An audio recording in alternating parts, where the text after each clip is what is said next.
Prime Minister Julia Gillard speaking a short time ago at the National Memorial Service here in Canberra. Geoff Garrett, the head of the US Studies Centre, was also there, and he joins me now in the Canberra studio. Geoff, thanks for joining us. Pleasure. And that service, as we've already remarked, was, I guess, a strong symbol of the alliance between these two countries, and more than that, I guess, the close bond. Is that a bond that was strengthened by September 11?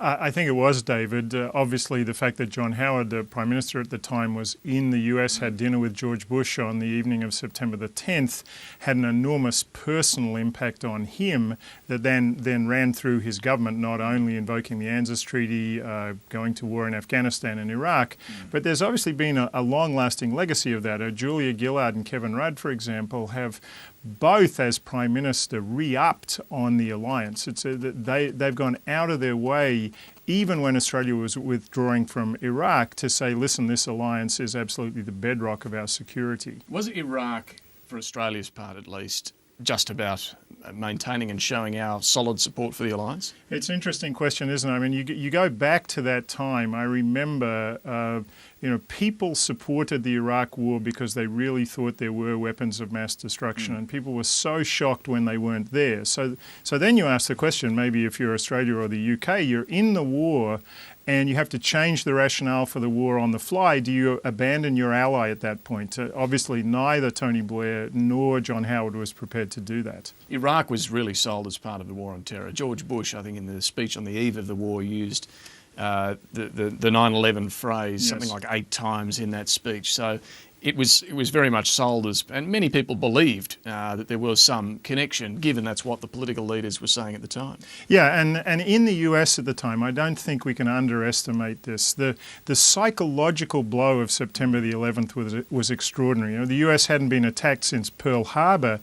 But Pearl Harbor is in Hawaii. It was a military base that was attacked by a recognizable thing, a military of another country. This was the heart and soul of the United States. Yeah, this is the heart and soul of the country. No one was wearing a uniform. You don't know where they came from. The US had just come off an extraordinary decade. The Americans thought we won the Cold War, and now we've delivered all this growth, prosperity, democracy to the world. Why do they hate us? So it was in that environment that Americans were willing to accept the Iraq War. Did they want vengeance?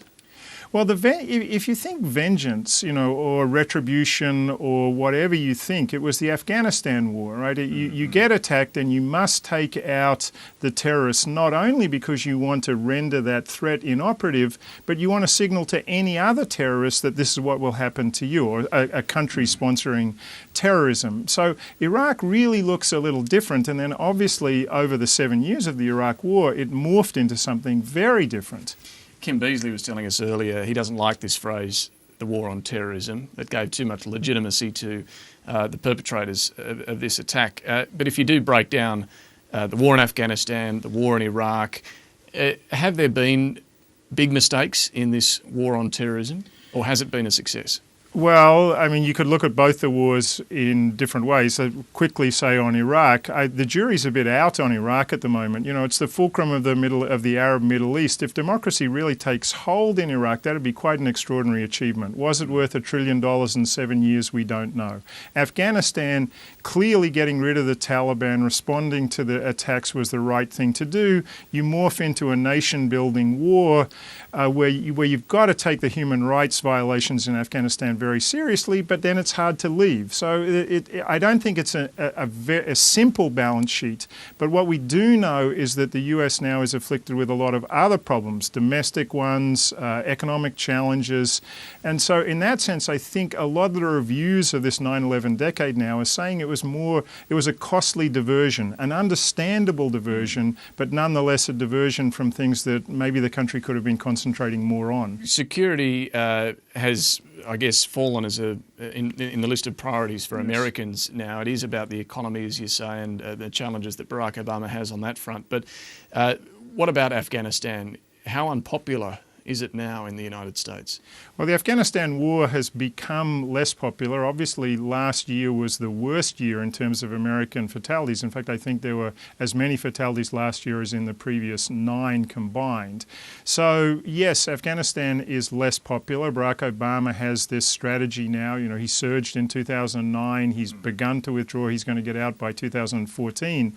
I think that, like in Australia, it's not a political divide because the Conservatives in the US, the Republicans, are probably more supportive of the Afghanistan war than many Democrats. So it's not a partisan fight. But you hear from Barack Obama in his Afghanistan speech, in his Libya speech, this notion that the US simply cannot afford these wars now. We must, his new favourite phrase, the nation building we must concentrate on is nation building at home.